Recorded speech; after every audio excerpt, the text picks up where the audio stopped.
Hello, fellow loomers. I'm here again today. This is a scoop shrug that I have knitted, and it's like a very big one. The whole thing cannot come in the camera. So if you have downloaded my pattern, you can see it there. So it is knitted with two different lace stitch pattern. This one is what I call all over little roses are made here. And then it has a border which is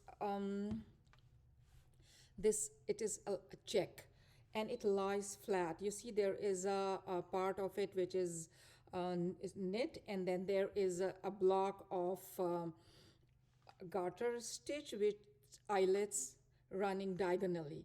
So I have put this at the longer end of the this garment, and then the main body is stitched with this rose pattern.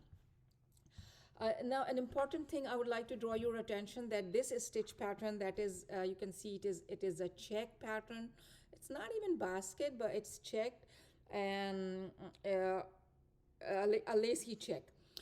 This lies flat because it has a one block alternating blocks of stockinette and garter stitch. That's why it lies flat, and it's a very good option to use this stitch pattern as the borders or sides of any garment. It won't curl, it won't flip, and your garment will lie flat. I haven't yet blocked this. I don't even feel the need of blocking it. So my this video teaches how these lace stitch pattern. If you want to knit that entire scoop shrug, you have to download that the pattern from Sinwood.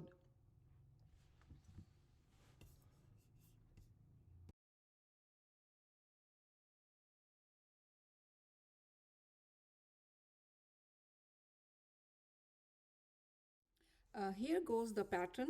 It's a 10 stitch and 20 rows pattern. It's very simple. There is one yarn over and one purl two together, or SSP, that is slip slip purl on every row, and then there are it is a purl and knit. So I'm going to only demonstrate the eyelet rows. Eyelets are on row, all the odd rows, and even rows are combination of 5 pearls and 5 knits. Let's begin. This pattern is knitted on 716 gauge loom. I have used 128 peg loom to for the scoop shrug, but that's a long big loom. I cannot bring it under the camera, so I have used a smaller loom, and I've casted on only for one repeat of the pattern for helping you understand how this pattern is knitted. So my 10 pegs are here. These orange color stitch markers are placed on peg 1 and peg 10. This is a 10 stitch pattern, and on the 5th peg I have also placed a marker because the pattern it is comprised of 5 pegs here, which is all purl, and then from peg 6 to 10 is knit stitch. So this helps me kind of keep the flow of the knitting without getting the stitches wrong or confusing. So let's see. The row 1 is purl 3 and then purl 2 together and yarn over. I have purl 3, purl 1, purl 2, purl 3, and then for purl 2 together, I'll and the yarn over is on peg 10, so I'll lift the stitch on peg 10, bring it on peg 9, emptying the peg 10, and purl these two like this together. And then peg 5 is the yarn over. We'll just simply pass the working yarn in front of it, hold it loosely. Another way of making eyelet is this, but I don't do it because that kind of doesn't make the eyelets very prominent. I only hold the yarn, pass it in front of the empty peg, and then there are 5 knits. Knit 1, unit 2, unit 3, unit 4, and unit 5. So this is row 1 complete. All right, so I'm ready to knit the second eyelet row, which is row 3. But before that, I also wanted to show you the odd rows, which are, sorry, the even rows. All the even rows, that is 2, 4, 6, and 8. I'll talk about the next part later. So the rows 2, 4, 6, and 8 are 5 knits and 5 purls. I'll also show you how I turn. This is a flat knit, so you will this is how I do the slip stitch, or it's also called half a stitch. Turn the working yarn like that as if to knit, but don't knit it.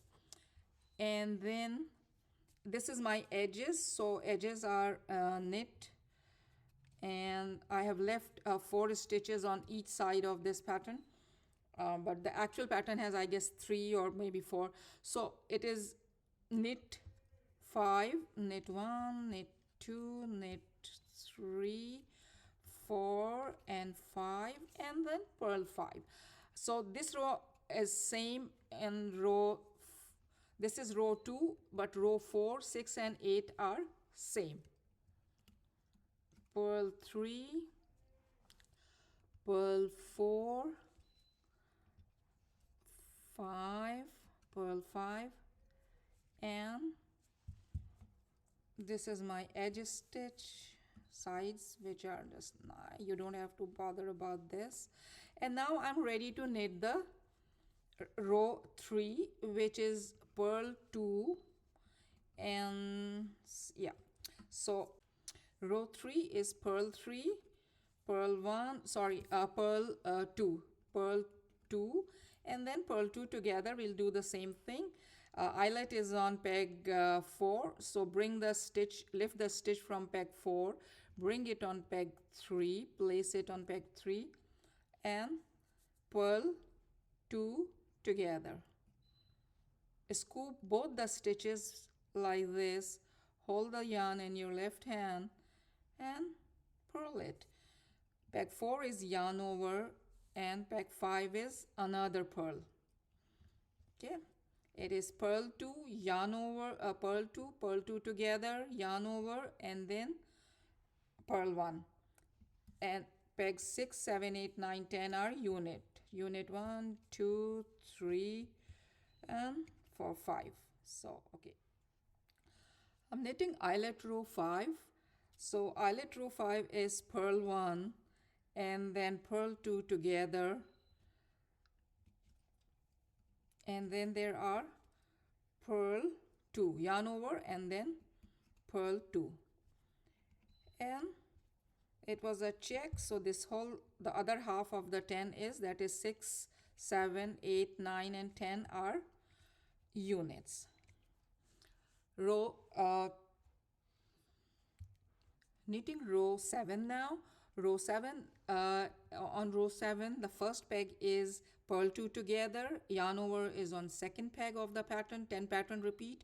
So I'll lift the stitch on peg 2, bring it backwards on peg 1, because it is purl 2 together, and purl 2 together is a backward purl. When you bring the stitch from backwards towards the right side, it is right slanting decrease, and purl these 2 stitches on peg 1 together.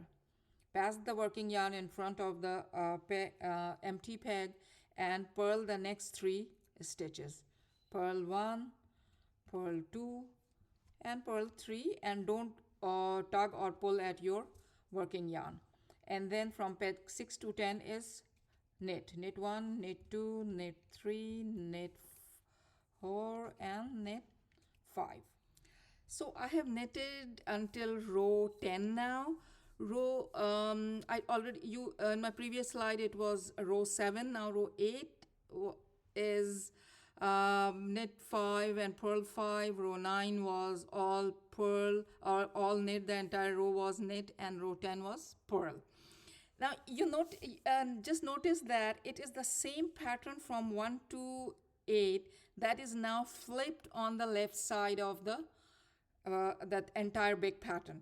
So now we will, our pegs 1 to 5 will be knit, and pearl 2 together will be knitted on a pearl background from peg 6 to 10. Let's do that. So it's 1 to 5 is all knit. Peg 1 is unit, 2 unit, 3 unit, and 4 5 unit, right? And now it is pearl 3, peg 6 7 8 are pearl, pearl 1, pearl 2, and pearl 3, and uh, peg 9 is the pearl 2 together, and 10 is the yarn over. So lift the stitch from 10, bring it on 9, and purl them both together, and anchor this yarn, working yarn, on the edge stitches. Since I'm making a garter edge, this side it is all purl, and when I'm coming from left to right, it is knit. Now I'll also draw your attention to that the pattern is written from right to left, and I'm knitting also from right to left. This is my right hand and this is my left hand. My eyelet rows goes from right to left, and purl and knit rows comes back, like when you come back, the row 2 and 4s and 6 and all the even rows comes from left to right.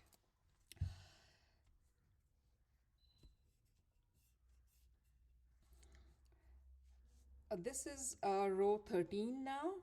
Row 13 is knit 5. From pegs 1 to 5 it is unit, then it is purl 2, purl 1, purl 2, and then purl 2 together. Purl 2 together is on peg 7. 8 9 10, peg 8, and yarn over is on peg 9. So purl 2 together and yarn over, and then purl 1.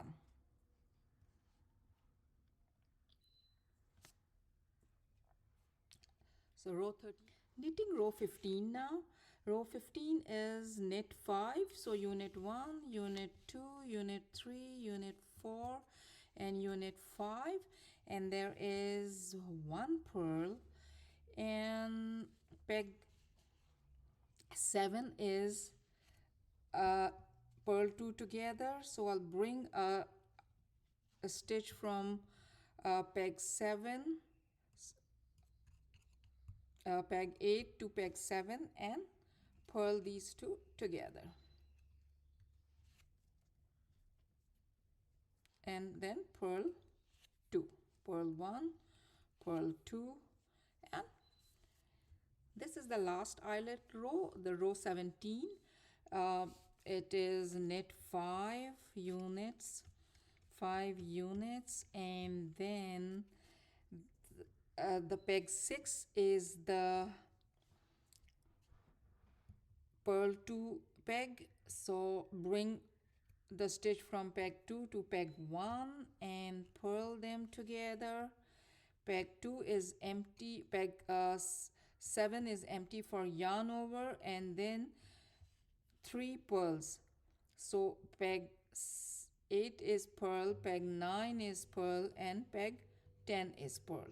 This completes the 17th row, and all the eyelet rows are complete. And let's come back to the pattern. If you'll see, row 18 is purl 5, knit 5 and purl 5, 19 is all knits, and 20 is all purl, and this will complete a 20 row pattern. And one complete row knits around 2 inches of 2 inches tall fabric. So it's a good pattern because it lies flat, it doesn't curl, it knits comparatively faster.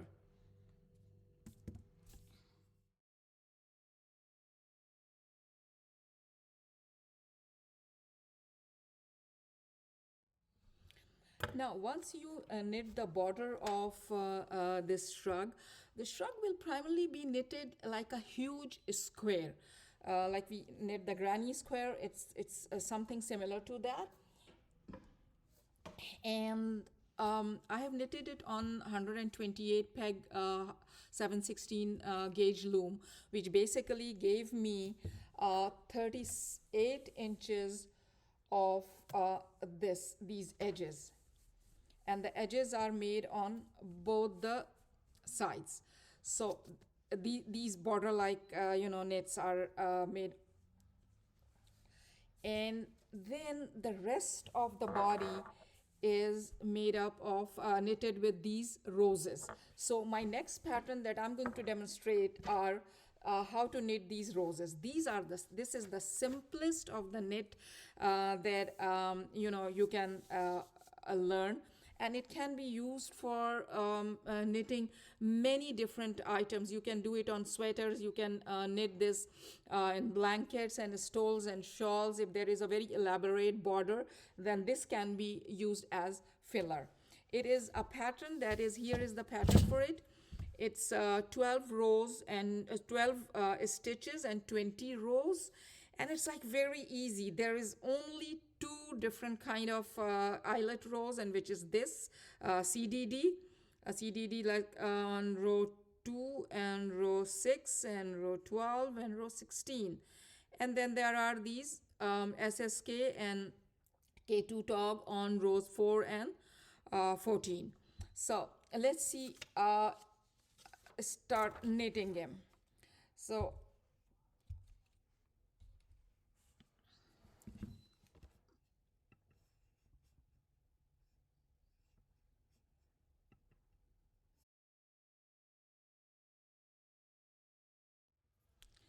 I'm knitting the row 1 of this rose pattern, and it is a 10 stitch pattern, 12 stitch pattern, and the first peg of the stitch pattern is knit, unit, and then there is CDD, which is central double decrease. Central double decrease is knitted on 3 pegs. You will lift the stitch on peg 2, bring it on peg 3, lift the stitch on peg 4, bring it towards the right side. So we pick one stitch from right, bring it on the middle peg, another stitch from left and bring it on the middle peg. So now we have 3 stitches on this peg, which is third peg, and second and fourth are empty for yarn overs. This is how we do central double decrease. This is how central double decrease is knitted. Now rest of the pegs, which is 5 to 12, are all units. That is unit 8. Yeah, it is knit, yarn over, central double decrease, yarn over, and then knit 8. So this is row 1 is complete. The row 2 and all the even row of the pattern is they are all units. So coming back from left to right, which is the even row 2, I am simply uniting the entire row, including the edges as well. And when I come back, I'm going to stitch this slip stitch. This is how I'm making the slip stitch once again. Sometimes people ask me, how do you do the slip stitch? So this is how I do it on the garments where the edges are, on the sides. It gives a very neat edge. And then for the garter side, from right to left, it is purl. Now I'm ready to knit the eyelet row 3. Eyelet row 3 is yarn over, and now eyelet row 3 is yarn over.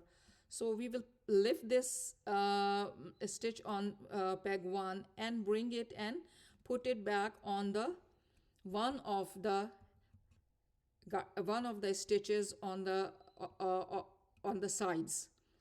We always have a couple of few stitches on the sides, and that is why it is sometimes the, you see it is 12 plus 1 on the chart. Here I haven't shown plus 1 because it often confuses people. When we are knitting flat, there is always a few stitches on the right or the left side which we are using for edges. So this stitch goes here and knit 2 together, and then so our peg 1 is empty for the yarn over, and then there are knit 1. I'm knitting this row, this row 3. So knit 3, and then there is an SSK. SSK is the left slanting decrease. SSK is on the this 1, 2, 3, 4, 5, 6 peg, on the 6th pegs. So we'll lift the stitch on 6th peg, hold it between our index finger and thumb, bring the stitch from 5th peg and place it back on the 6th peg, and then knit them. So this is SSK, and then rest of the stitches are, there are knit 6, knit 1, 2, 3, 4, 5 and 6. This pattern uses the simplest lace stitching, lace knitting techniques, which is left slanting, right slanting, and central double decrease. So I've completed the row 3, and I'll come back for row 5, which is exactly like row 1. So I'll not be knitting it. I'll go back to knitting row 11, which is the same thing, only knitted on the right side, but still I would like to demonstrate that. Let's see, after knitting the row 5, which is again a central double decrease eyelet pattern, row 6, 7, 8, 9 and 10 is U-knit. It's totally a stockinette, knits from peg 6 to 10. I have knitted them just back and forth, keep U-knitting both the row, all the rows. Now it is 11. 11 is knit, row 11 is knit 7, knit 1, U-knit 2, U-knit 3, 4, 5, 6 and U-knit 7, and CDD is on yarn over is on peg 7, and then CDD is on peg 8, and then another yarn over on peg 9. So let's start shifting the, simply lift the stitch on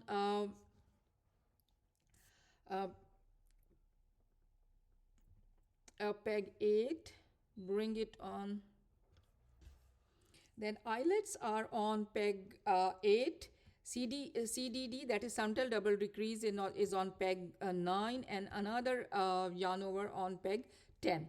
So lift the stitch on peg 8, bring it on the peg 9 where we are creating CDD. CDD is when there are 3 stitches and we knit them all, and then bring the stitch from peg 10 back on peg 9 and knit all of them.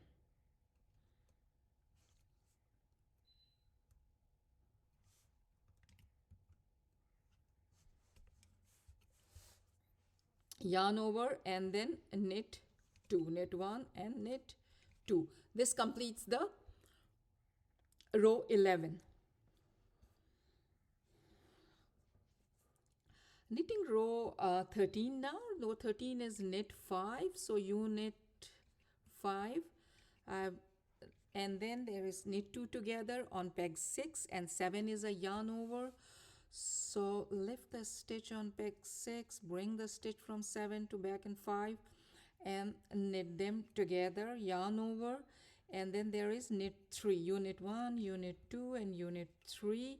The SSK, there is an SSK slip knit on the 12th peg.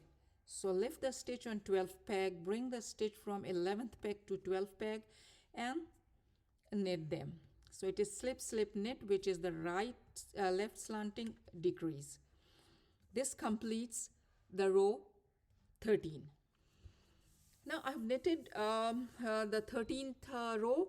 Row 15 is exactly the same like row 13.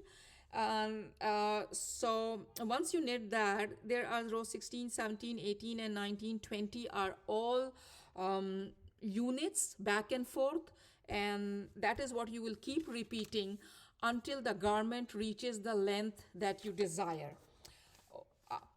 My shrug is, this is me, for me, and I wear it to work often. This is the border, 38 inches wide, and then between the two borders, two ends of the start, the border at the start of your fabric and the border at the end of your fabric, there is this rose pattern repeated over and over.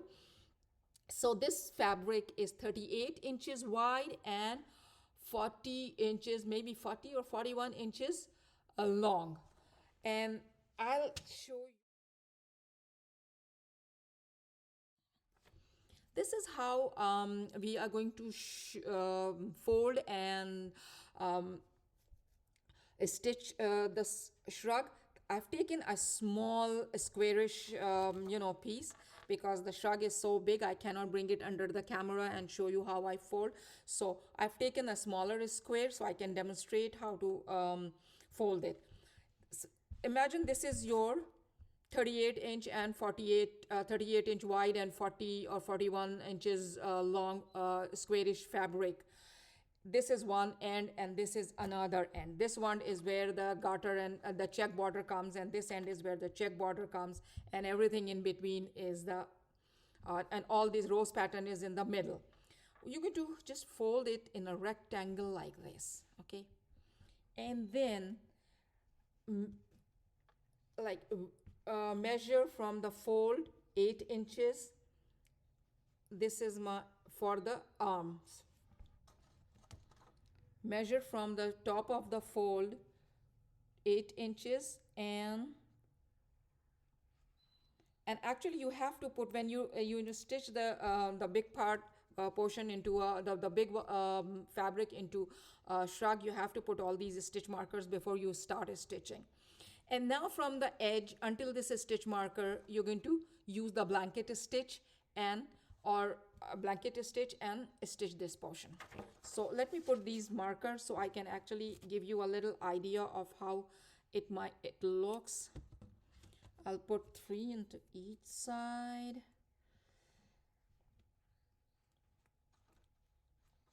And there is a diagram in the pattern which basically guides how you can stitch and fold this fabric. So it is stitched here. Now what I'll do is to turn it around, turn the right side out, and see, these are the place opening for arms. And then this is what you're going to see. This is the neck part, and then it goes all the way around. So this is the beautiful border that is shown right in the front of the shrug, and the shrug is stitched from here, and your sleeves opening are here. So that's how you are going to fold and assemble this shrug. It's very easy, and it's a very fun pattern and look very glamorous when knitted in lace. So thank you so much. Thank you for watching my video. Subscribe if you want, and download the pattern from Zenboard. Thank you so much. Happy looming.